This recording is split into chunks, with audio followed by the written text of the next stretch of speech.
Most families have rules. Take your shoes off at the door. No phones at the table. Help with the dishes. Simple things. Things that keep the house running. Keep the peace. But every once in a while, there's a rule that isn't about manners or chores at all. It's about who belongs and who doesn't. This is the story of one of those rules. For 3 full years, 3 winters, 3 summers, more than 1,000 meals, my stepmother made me eat every single one of them alone in an unheated garage while the rest of the family sat together at the dining table, laughing, talking, being a family. I was 14 when it started, 17 when it ended. It ended not because I finally screamed loud enough to be heard, but because one Thanksgiving the rest of my family decided they weren't going to eat without me anymore. One by one they picked up their plates, walked past the empty table, and sat on the cold concrete floor right beside me. That's when the silence finally became too loud to ignore.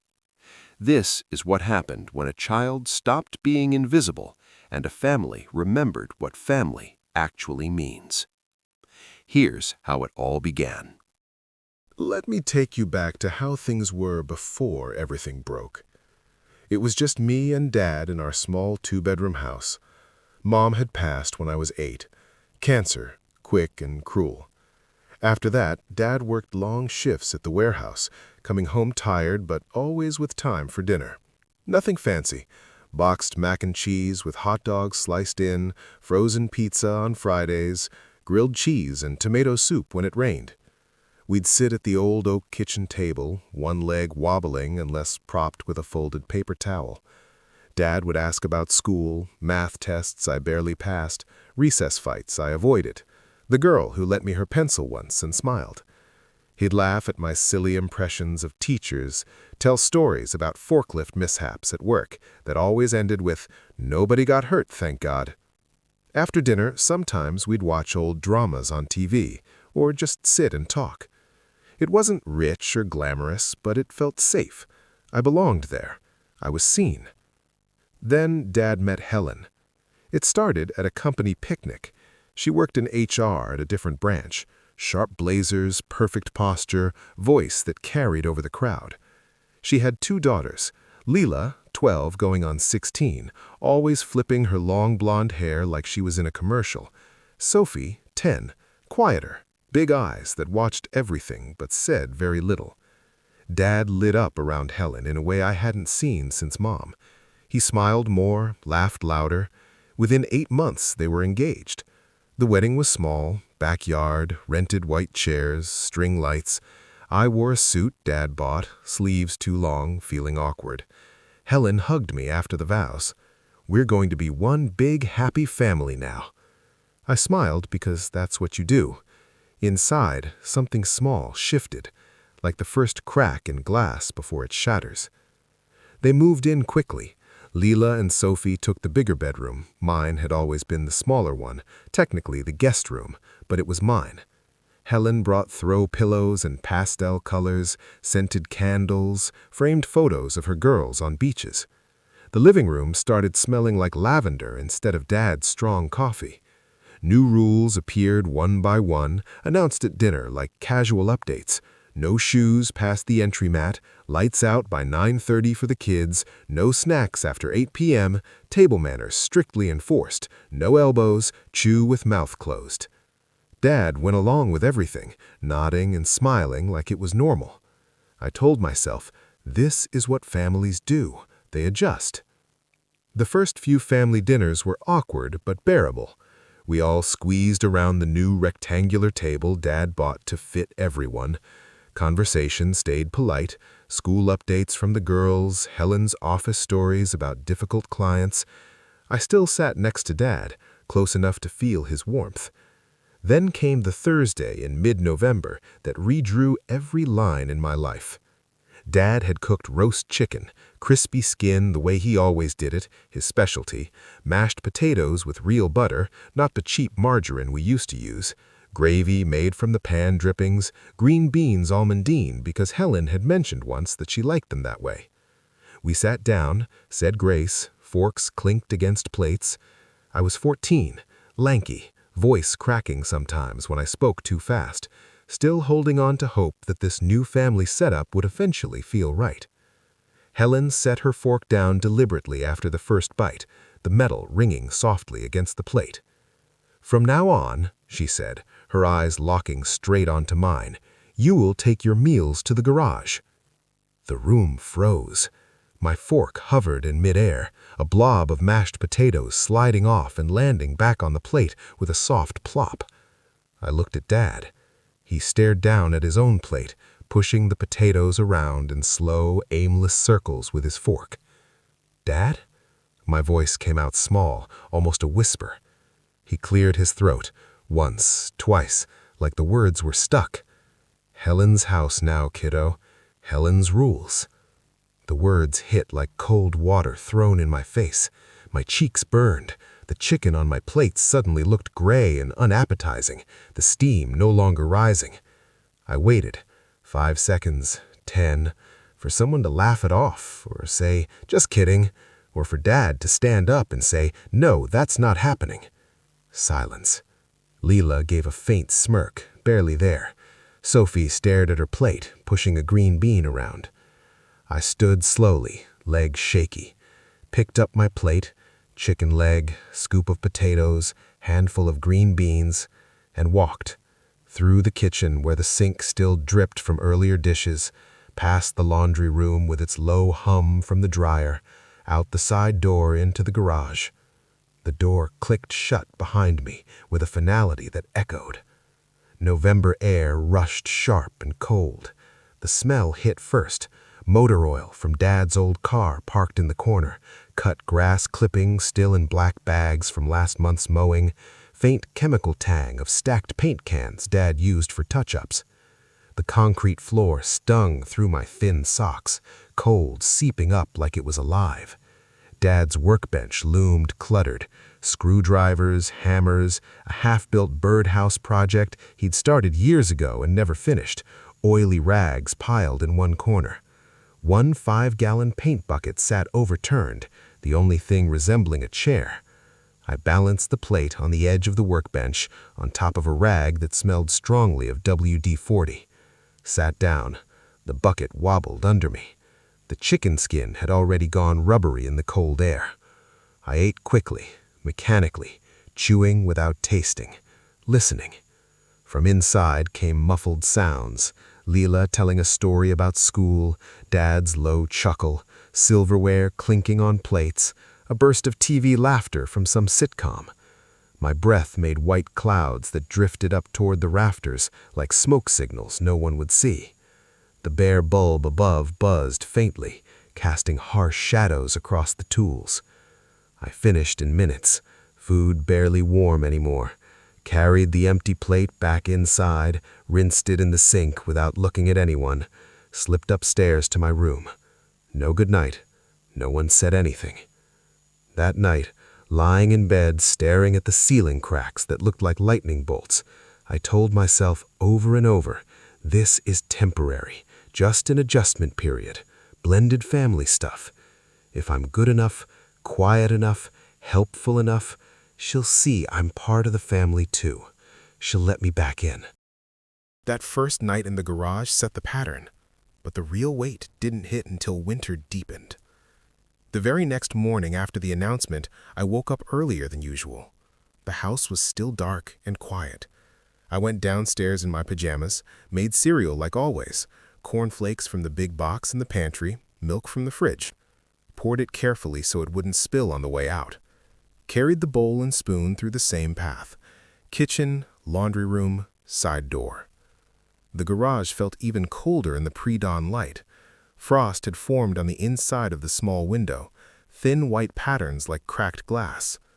I set the bowl on the workbench, sat on the paint bucket. The concrete pulled heat from my feet instantly. The cereal was cold before I took the third spoonful. Milk turned icy. I ate fast, shivering, then hurried back inside to rinse the bowl before anyone woke up.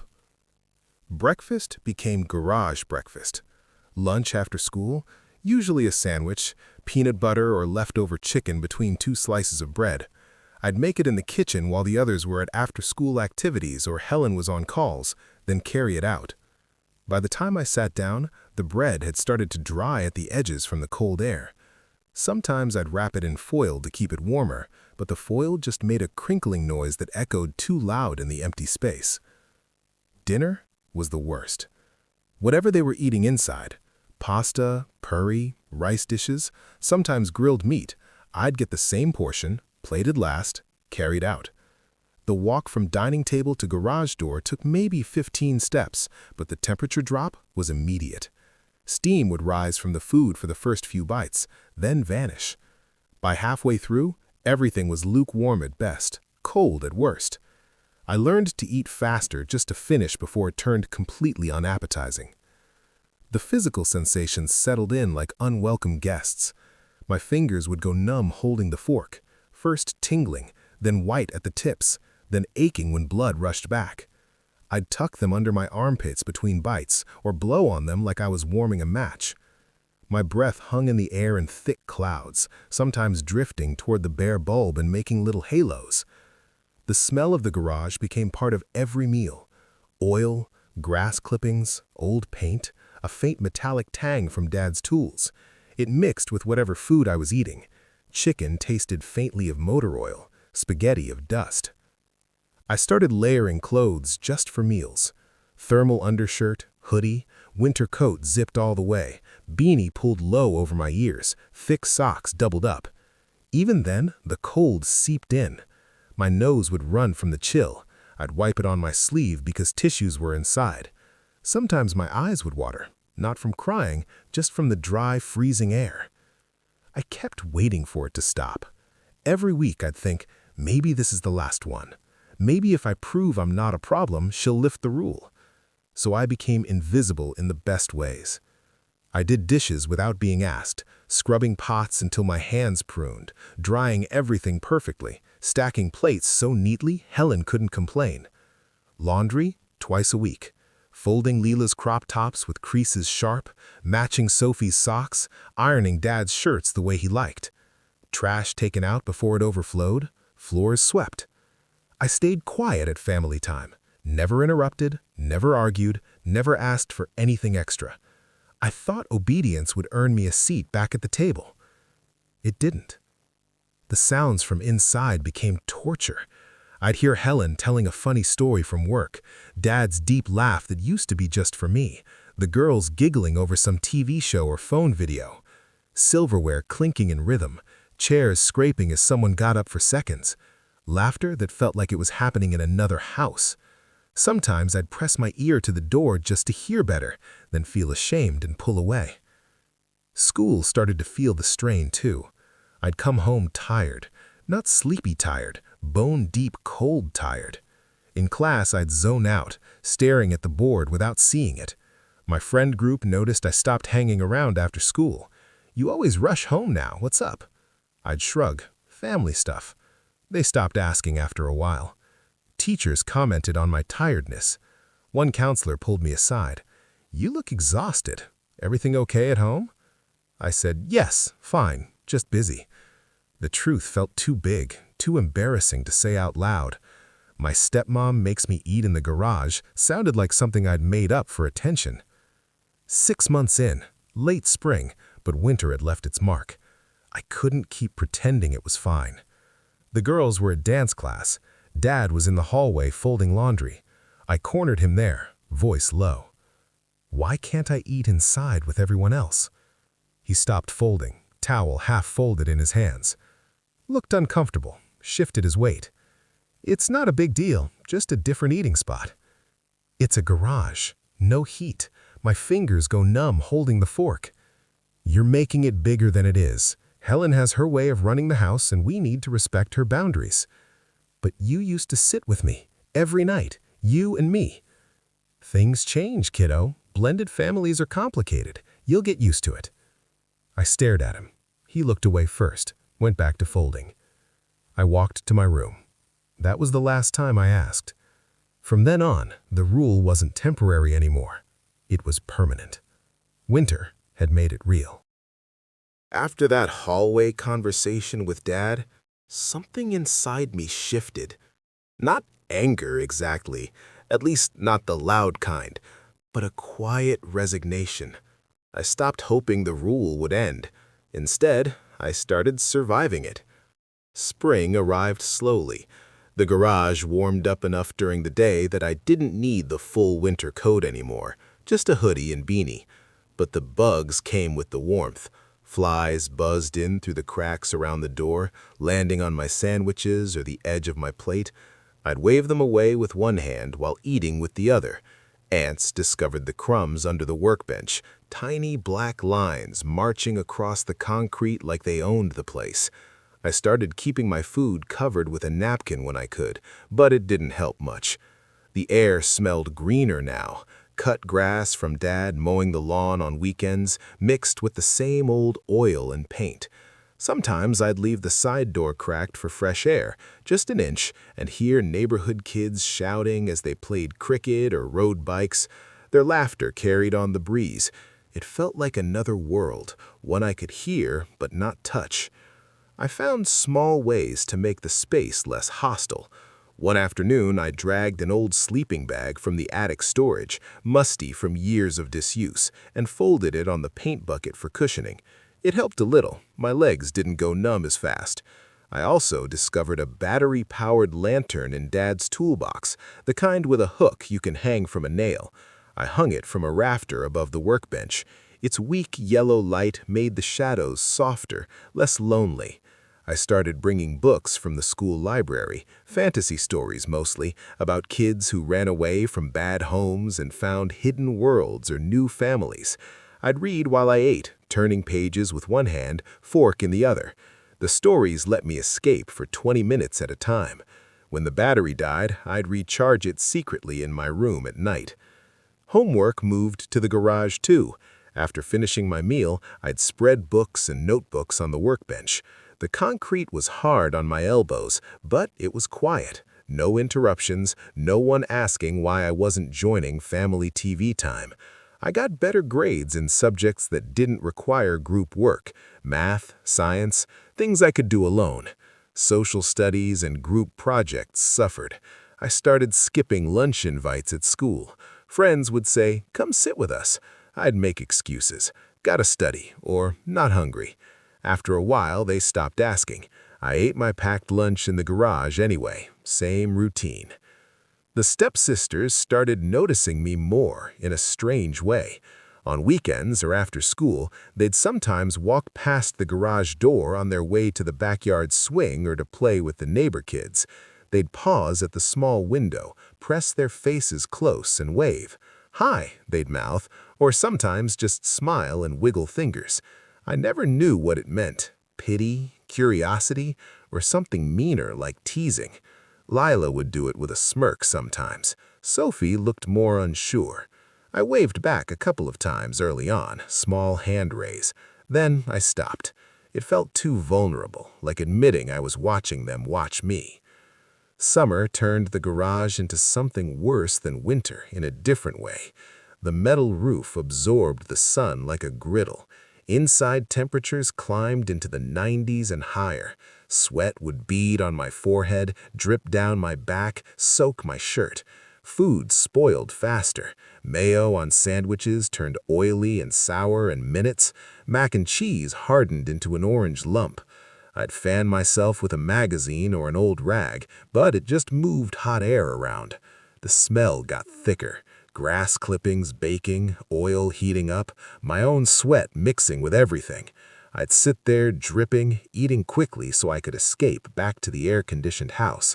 But even inside, I felt like an intruder now. I'd eat fast, rinse my plate, disappear upstairs. By the second winter, the numbness had gone deeper, not just physical. I'd lost weight, pants hung loose, ribs more visible when I changed. Constant colds, runny nose, sore throat, a cough that lingered for weeks. My immune system seemed tired of the daily chill. I started bringing a small thermos of hot water or tea sometimes, but it cooled too fast. The sleeping bag stayed on the bucket full time now, doubled up for extra padding. Lantern always charged, books became my constant companion, escape after escape. Dad's interactions got rarer. He'd glance at me in the hallway sometimes, open his mouth like he wanted to say something, then close it.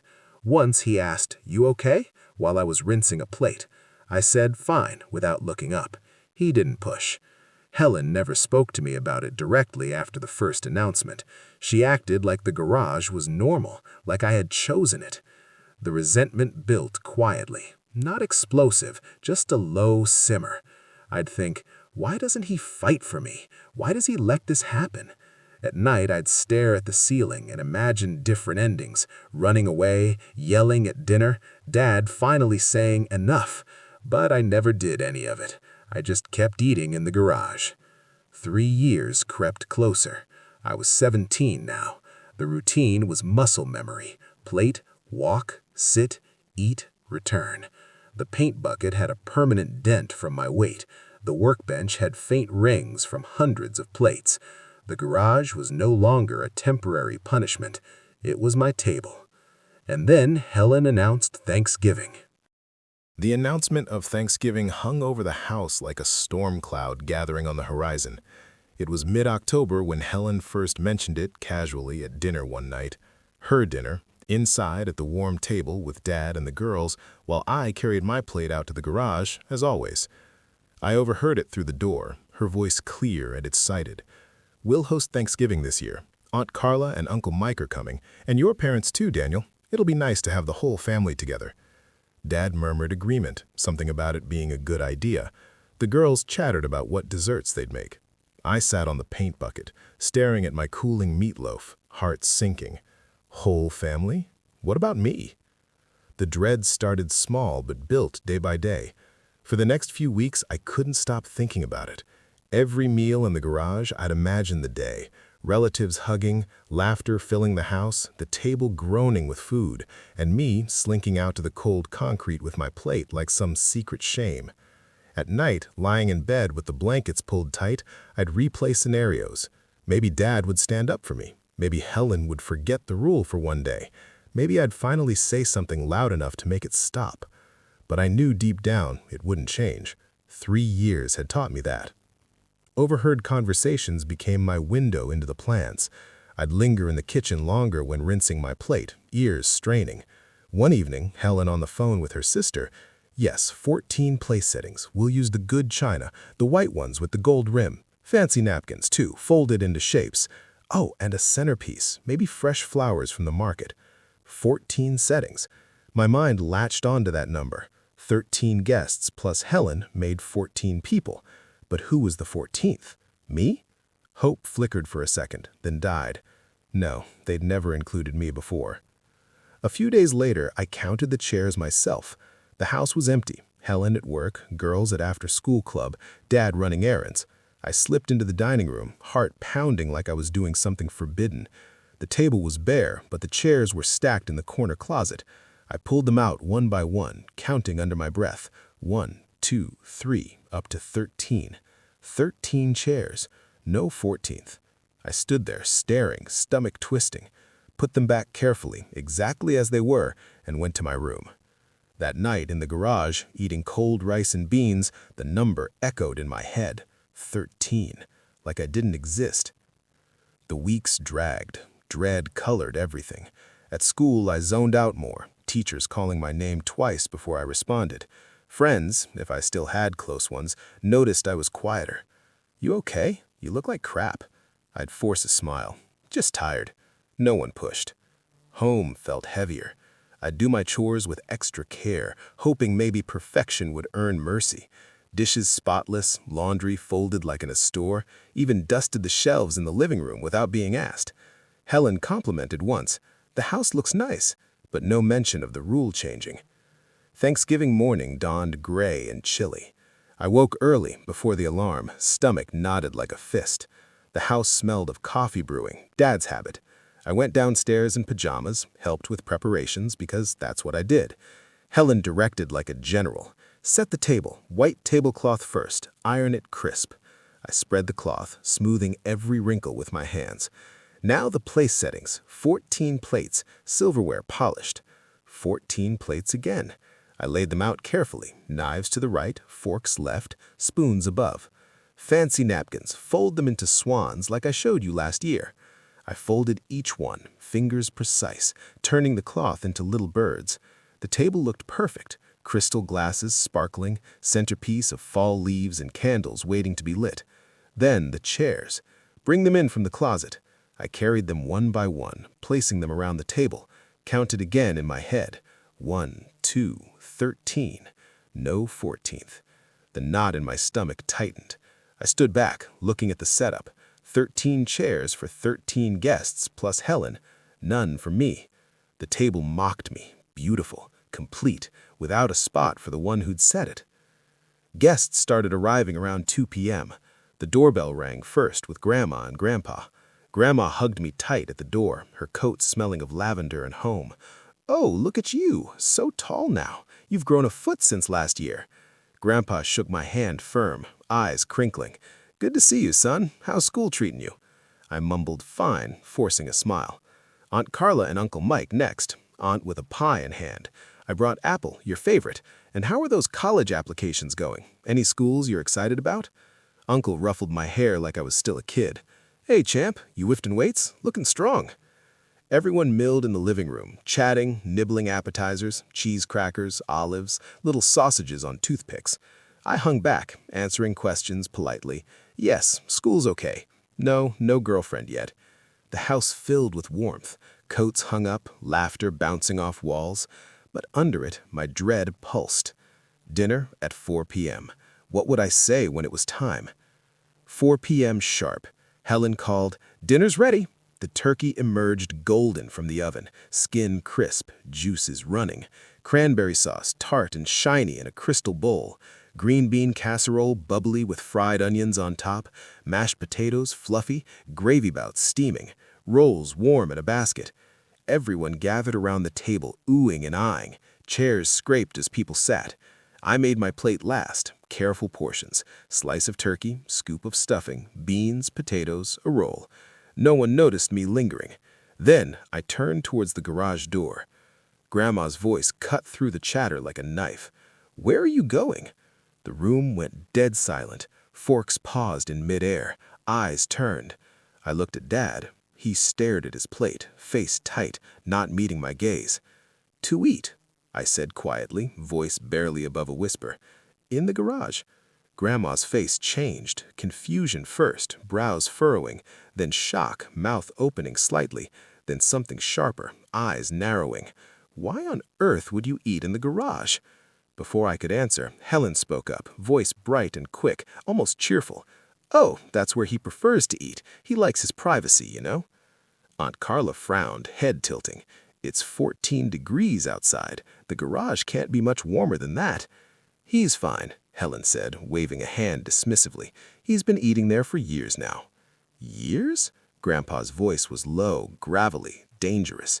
He stood slowly, chair scraping back with a loud screech on the hardwood floor. "Daniel, what the hell is she talking about?" Dad finally looked up, face pale. "It's complicated." Grandma's voice turned to steel, sharp and unyielding. "Explain it. Right now, don't you dare dodge this." Helen's cheeks flushed red, blotchy. "It's just a household arrangement. Not everyone needs to eat at the main table every single time." Aunt Carla cut in, voice rising.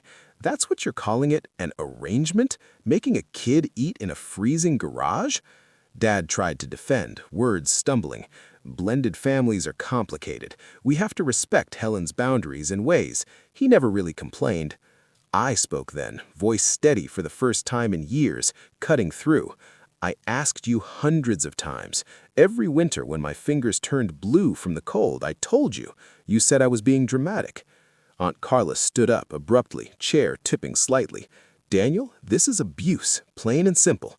"It's not abuse," Helen snapped, voice high and defensive.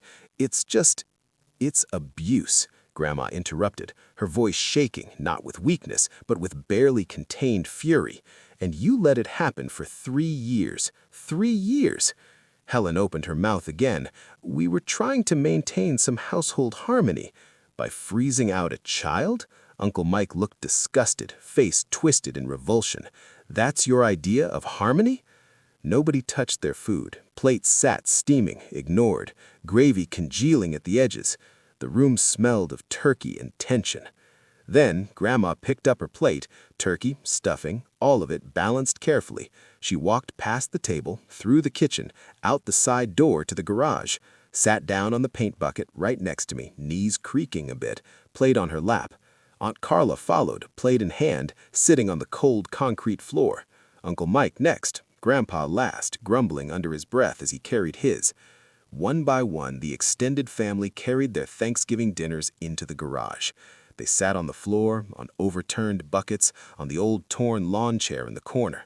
They ate the now cold turkey, the congealed gravy, the stuffing gone dry. No complaints, just quiet looks of solidarity. Grandma passed me the cranberry sauce with a small smile. Uncle Mike cracked a joke about the new dining venue. Soft laughter rippled, warm, real. Dad and Helen stood alone in the empty dining room, staring at the abandoned table, faces pale. The explosion had begun. The garage had never felt so full. Grandma sat on the paint bucket right next to me, her plate balanced carefully on her knees, the turkey legs slightly tilted. She didn't complain about the cold concrete or the faint smell of oil that clung to everything. She just looked at me with those soft, steady eyes and said quietly, "This is where you eat every day?" I nodded, throat tight.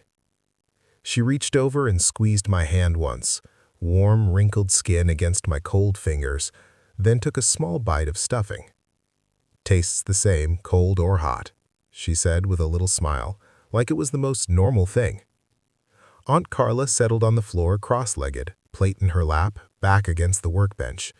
She picked at the green beans with her fork, glancing around at the rakes leaning in the corner, the lawnmower handle, the stack of old paint cans. "You've been doing this how long?" she asked softly. 3 years, I answered, voice low.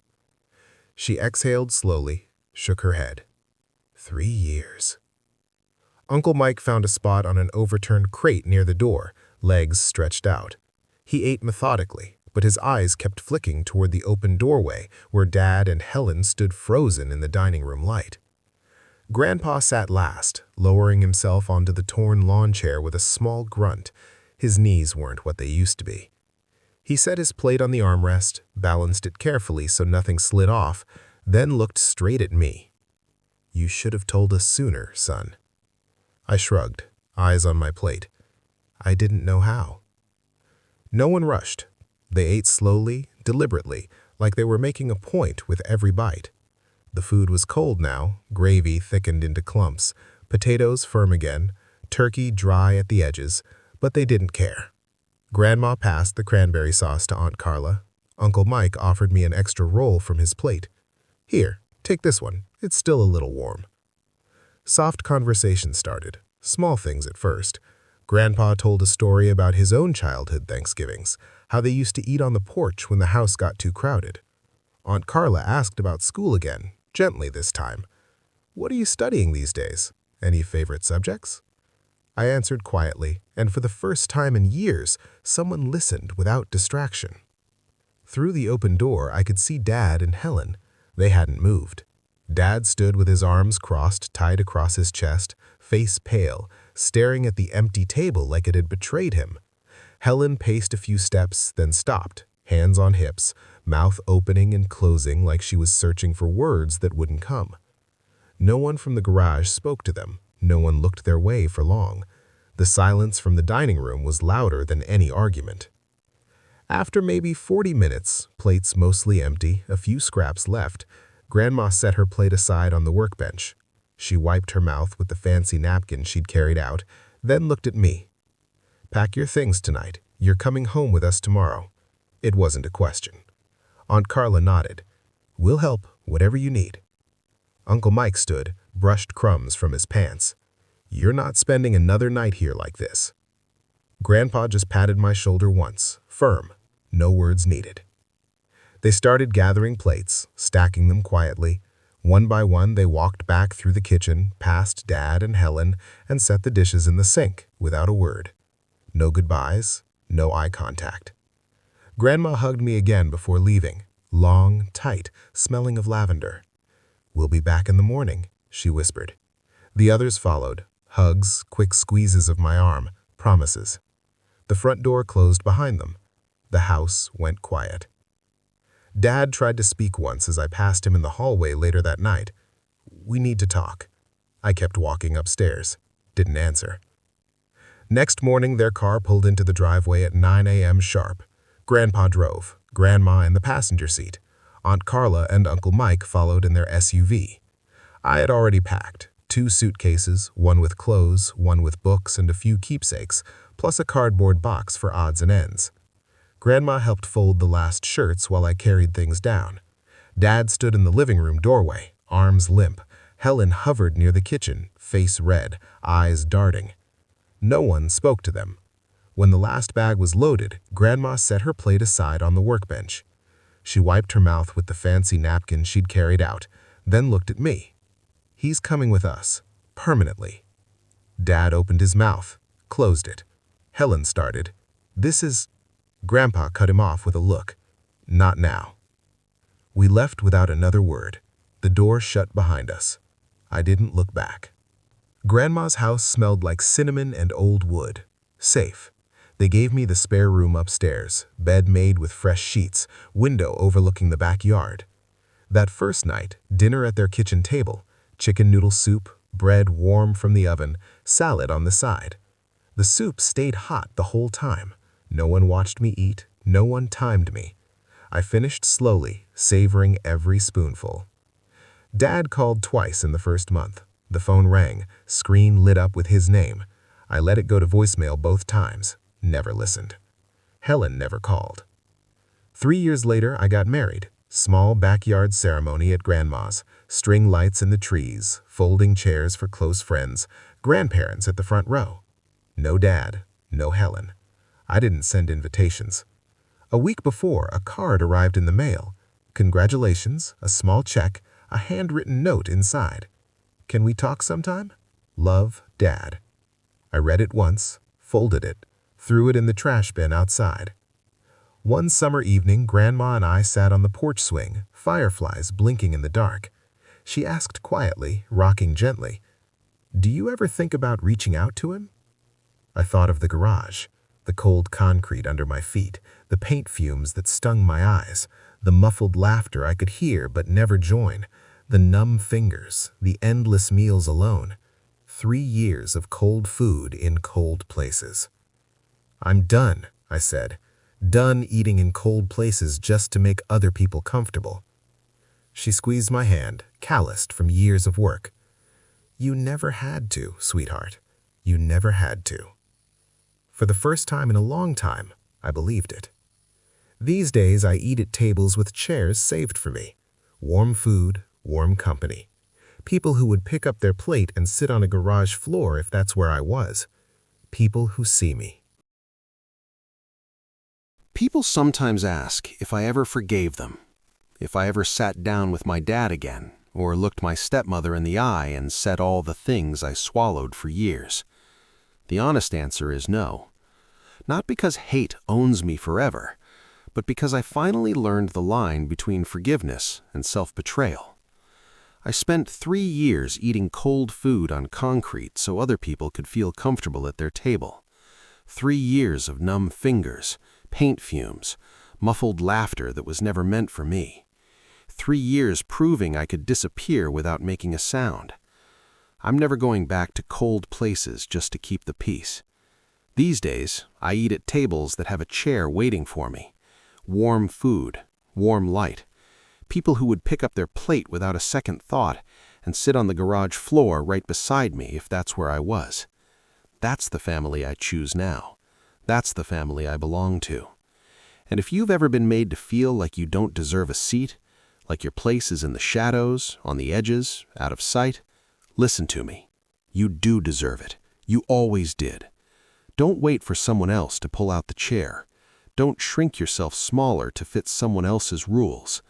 Sometimes the most powerful thing you can ever do is pick up your plate and walk toward the people who are already walking toward you. Thank you for sitting with me through this story, for listening when I finally spoke. Good night.